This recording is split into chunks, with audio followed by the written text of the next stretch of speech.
Bonjour Lucille, comment vas-tu? Bonjour, ça va très bien, merci. Alors, parle-nous un petit peu de là où tu es. Tu es chez toi. Qu'est-ce que tu as fait ce matin, par exemple? Là, je suis chez moi. On avait notre matinée de libre ce matin, donc j'en ai profité pour aller faire quelques courses. On a juste entraînement cet après-midi vers 15 heures. Voilà. Donc journée assez tranquille. Journée tranquille après un week-end qui s'est bien passé, je crois. Il y a une belle victoire. Ouais, un week-end qui s'est très bien passé. On a gagné 3-0 contre Valle Folia, donc on est hyper contente parce que voilà, on a eu un début de saison pas forcément hyper simple et donc une victoire avec 3 points à la clé, ça fait du bien. On va reparler de cette saison-là qui démarre. Mais avant ça, j'aimerais bien qu'on retrace un petit peu ton parcours. Tu as 23 ans, tu es né à Rennes, fille d'un immense champion de saut en hauteur. J'ai regardé un peu, il est d'ailleurs toujours recordman à 2,35 m Toujours, ouais. un recordman de France à 2,35 m en salle. Donc voilà, félicitations. Et là où ta sœur et ton frère ont choisi de marcher dans les pas du papa, Jean-Charles, toi, tu as choisi le volley à 12 ans et ça ne t'a plus quitté. Alors pourquoi le volley? Alors moi, je voulais faire du handball à la base, sauf que j'avais des problèmes de cœur, je faisais de la tachycardie. Et donc, le médecin m'avait conseillé de faire un sport un peu moins endurant, un peu moins intensif. Et donc, du coup, après ça, ma maman, en fait, a fait du volley un peu à la fac, en loisir.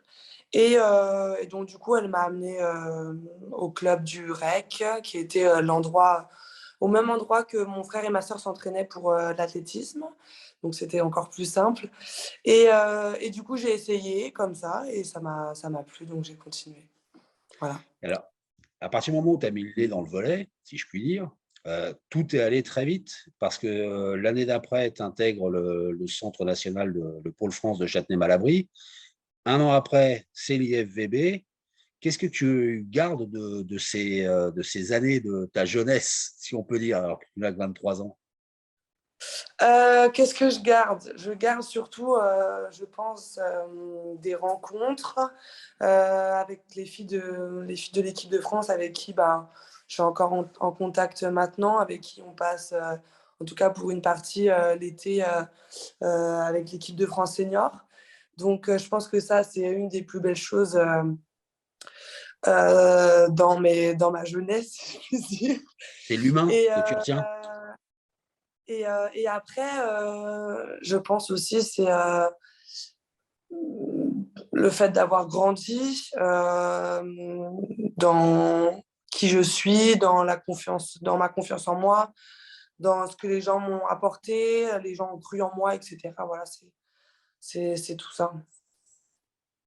12 ans, début pro, l'épaule et les centres nationaux, et bim, 17 ans, premier contrat pro dans le club de référence qui est le Racing Club de Cannes. Comment t'es arrivé là-bas? Comment tu t'es senti en arrivant dans ce fleuron du volet européen là?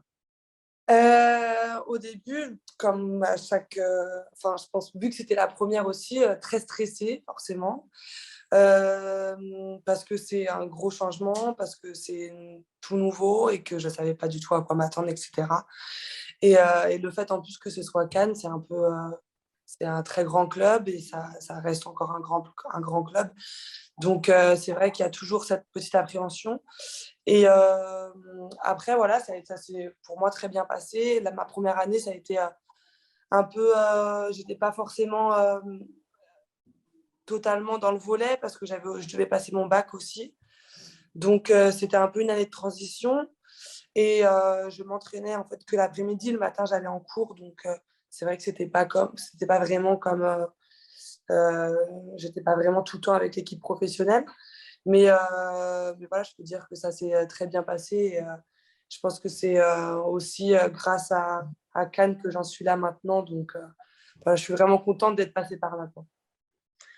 Après, il y a eu ce passage à Nantes, un an, et puis directement l'Italie est directement ce qu'on peut considérer comme le plus grand club du monde. Comment ça s'est fait, ça, ce passage de la Liga féminine à ce qui se fait de mieux au monde? Alors pour moi, c'était incroyable d'avoir une proposition par Conegliano. Ça s'est fait pendant le confinement, après la fin du championnat. Et au début, c'est vrai que mon agent m'avait dit, bah voilà, Conegliano est intéressé. Je dis bon, je pense pas que ce soit très sérieux. Ils ont dû dire ça comme ça, sans que ce soit vraiment, voilà, c'est passé par là, mais rien de très sérieux. Et finalement, ça s'est concrétisé pendant le confinement, et c'est vrai que c'était une chance incroyable. Et, euh, et voilà, j'avais pas envie de passer à côté de ça, malgré le fait que j'avais d'autres opportunités pour jouer à l'étranger aussi. Mais voilà, je pense qu'un club comme Conegliano, ça se refuse pas, et j'avais vraiment envie de vivre cette expérience. Et c'était effectivement une expérience incroyable. Donc voilà, j'étais très contente de pouvoir participer à cette aventure. Une aventure qui s'est ponctuée par, vous avez raflé la mise, hein, c'était un strike. Tout ce qui pouvait être gagné a été gagné, championnat, coupe, super coupe et Ligue des champions. Euh, Qu'est-ce que le titre le plus fort parmi ces quatre-là? Bon, il faut savoir aussi qu'avec Cannes, tu avais gagné 2 Coupes de France quand même déjà. Oui, c'est vrai. Non, le titre le plus fort, ça reste la Ligue des Champions. Je pense que j'aurais peut-être pas l'opportunité de revivre un jour une finale comme ça. Enfin, j'espère, hein, mais Ah ben, voilà. à 23 ans, tu as de la marge. Hein. Oui, oui, j'ai de la marge, mais c'est vrai que c'était quand même quelque chose de fou.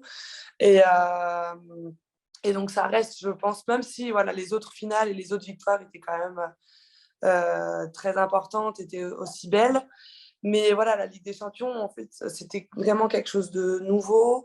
Euh, une première finale pour moi. On jouait contre Vaquiban, une équipe qu'on n'avait pas encore jouée pendant la saison. Donc c'était vraiment un match complètement nouveau, et on ne savait pas forcément à quoi s'attendre.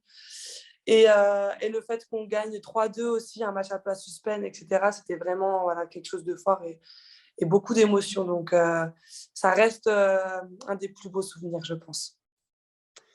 Cuneo, comment ça se passe? Ça se passe bien dans l'ensemble. C'est vrai qu'on a eu un début de saison pas facile. On a joué notre premier match contre Rome et on perd 3-0. Donc, ça a été un peu un coup dur, en jouant vraiment pas comme, pas comme on est capable de le faire, pas comme on jouait à l'entraînement en tout cas. Et donc, après ce match-là, ça a été un peu compliqué. Après, on a joué contre Trento, c'était un peu mieux, mais c'était pas encore ça. On a quand même gagné contre Trento. Et après, on perd contre Firenze. Enfin, voilà, on a eu pas mal de défaites. On ne s'attendait pas forcément à perdre. Donc, c'était un peu compliqué, malgré que ça se passe bien à l'entraînement, que ça se passe bien avec les filles, le groupe, etc. Donc, voilà, mais là, avec la victoire de ce week-end, ça fait du bien, et voilà, on espère maintenant continuer sur cette lancée. Alors, comment ne pas parler de l'équipe de France et de ce formidable été que vous avez passé et puis ce quart de finale à l'Euro? Ça fait très longtemps que la France n'avait pas atteint ce niveau-là. Avec le recul aujourd'hui, comment tu analyses cette performance et le travail qui est fait depuis un petit moment pour vous amener, en fait, parce que l'idée, c'est que vous arriviez au top du top aux Jeux de Paris en 2024. Est-ce que, voilà, quel regard tu portes aujourd'hui sur la place de l'équipe de France dans le concert international? Alors, je pense qu'on a enfin montré qu'on était aussi capable de faire quelque chose. Bien sûr, on n'a pas gagné de médaille, on n'est pas championne d'Europe ou quoi que ce soit, mais on a montré que voilà, on pouvait peser dans les meilleures équipes européennes, et qu'on commence à rentrer bah, dans le très haut niveau. Et je pense que voilà, ça fait maintenant quelques années qu'on bosse dur tous les étés pour arriver à un résultat. Et enfin, cet été, on est un minimum récompensé. Je pense qu'on a fait de très belles choses cet été. euh, que ce soit sur la Golden League, mais que ce soit sur les championnats d'Europe aussi, sur la fin de cette année. Surtout, c'est sur les championnats d'Europe.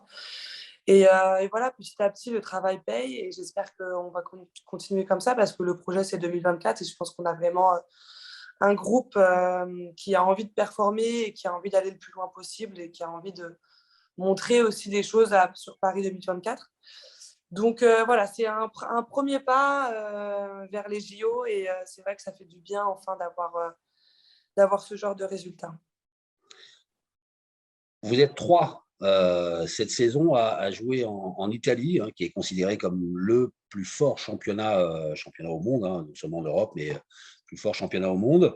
Il y a Amanda Silvestre qui joue à Florence, Elena Cazot qui joue à Chieri. Et toi, est-ce que c'est aussi, est-ce que c'est un signe que le volleyball féminin français s'affirme aujourd'hui? Je pense, oui, je pense que on a des joueuses qui sont capables maintenant de partir à l'étranger et qui, pendant ces dernières années, on n'avait pas forcément ça. Et je pense qu'on en a encore d'autres qui sont capables aussi de partir à l'étranger. Mais en fait, on a enfin un minimum de visibilité et on considère un peu les joueuses françaises. Parce qu'avant, voilà, les joueuses françaises, on ne les regardait même pas. Et je pense que maintenant, on a cette visibilité. Ah, bah, peut-être que je vais regarder du côté des joueuses françaises parce que c'est vrai qu'il y en a deux, trois qui sont capables de jouer, machin. Et voilà, et je pense que c'est un. Maintenant, on est trois, quatre maintenant aussi avec Christina. Christine Lemeur, qui Mais, a fait son retour, exact. mais voilà, je pense qu'il y a d'autres choses qui sont capables de venir. Et ça, nous, on est déjà rentrés dans le système et maintenant, on va pouvoir regarder aussi d'autres joueuses qui sont capables et qui vont pouvoir rentrer dans le championnat italien ou dans d'autres championnats qui sont aussi de bon niveau. Vous avez un peu une forme de responsabilité, c'est-à-dire de démontrer que les joueuses françaises peuvent être performantes dans le meilleur championnat. Oui, ouais, on peut dire ça comme ça. Je vois pas trop je prends pas ça comme une grande responsabilité, mais c'est vrai que si ça peut être un tremplin pour d'autres joueuses, c'est important. Oui. Bon, avant de te libérer, une petite question. La hauteur du filet féminin, De 24. est-ce que tu as déjà réalisé que ton père sautait Ça me fait 10 peur. 11 centimètres au-dessus du filet Oui, oui, c'est féminin? vrai. Mais c'est vrai que c'est la remarque qu'on me fait souvent avec d'autres joueuses quand je leur dis que bah, mon père a le record, etc., et que c'est à 2,35. C'est vraiment la remarque qu'on me dit, mais attends, mais c'est 10 centimètres de plus que le filet, waouh, c'est énorme, etc. C'est vrai que ça fait haut finalement. Et j'imagine que ton papa, même si tu étais petite, à l'époque où il était au sommet de son art, tu as dû le voir. Est-ce que, bon, on voit le saut en hauteur, il y a une course d'élan particulière, il faut de la détente. Est-ce que toi, ça t'a aidé d'observer ton papa, parce que tu es une joueuse très aérienne, tu as une course d'élan qui est très rythmée. Est-ce que ce sont des repères que tu as pu capter chez ton papa ou pas? Pas spécialement. C'est vrai que j'ai vu les vidéos de quand il gagne, quand il fait deuxième au championnat d'Europe, etc. J'ai vu ce genre de vidéos quand il a le record de France, etc. Donc forcément, et c'est toujours un plaisir de voir ce genre de vidéos. Mais je pense pas que ce soit une inspiration. Par contre, c'est sûr que je pense que le fait que je saute, que je sois explosive, etc., je lui dois aussi en grande partie. Il y a des gènes. Euh, Dernière question. Thierry, on avait, lors d'un rassemblement où j'étais venu vous voir, je m'étais aperçu que Thierry était à 1 heure à peu près de Cuneo. Thierry, c'est là où joue les Nakazo. Vous avez eu l'occasion de vous connecter, de vous voir Oui, on s'est déjà? déjà vu plusieurs fois, on s'est déjà vu 2 ou 3 fois, je pense. Surtout avant le début de la saison, quand les matchs n'avaient pas commencé. On a fait, je crois, on a fait un match amical à Novara.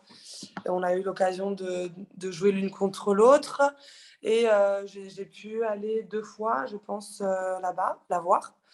Donc, c'était plus facile quand on n'avait pas encore les matchs toutes les semaines. Mais voilà, on essaye de temps en temps de se voir. C'est vrai que c'est sympa d'avoir une fille, une Française et une amie à 1 heure de là où j'habite. Lucille, merci beaucoup voilà, de nous avoir accordé De rien. ces quelques minutes. Qu'est-ce qu'on peut te souhaiter là dans les semaines qui viennent, dans les jours qui viennent, dans les heures qui viennent? Alors, j'aurais bien voulu dire gagner contre Novara sur le prochain match, Ouais, mais ça risque d'être compliqué, surtout que là, on enchaîne Novara, Conegliano, Chieri Monza. Donc, ça va être un mois intense. Mais qu'est-ce qu'on peut me souhaiter? Bonne continuation et le plus de victoires possible. mettre le plus de ballons par terre possible. Voilà, on va dire ça. Merci beaucoup, Lucille. Très bonne fin Merci. de journée. Puis à bientôt. On viendra prendre de tes nouvelles régulièrement. Bonne journée. Salut, Lucille. Bonne journée, toi aussi.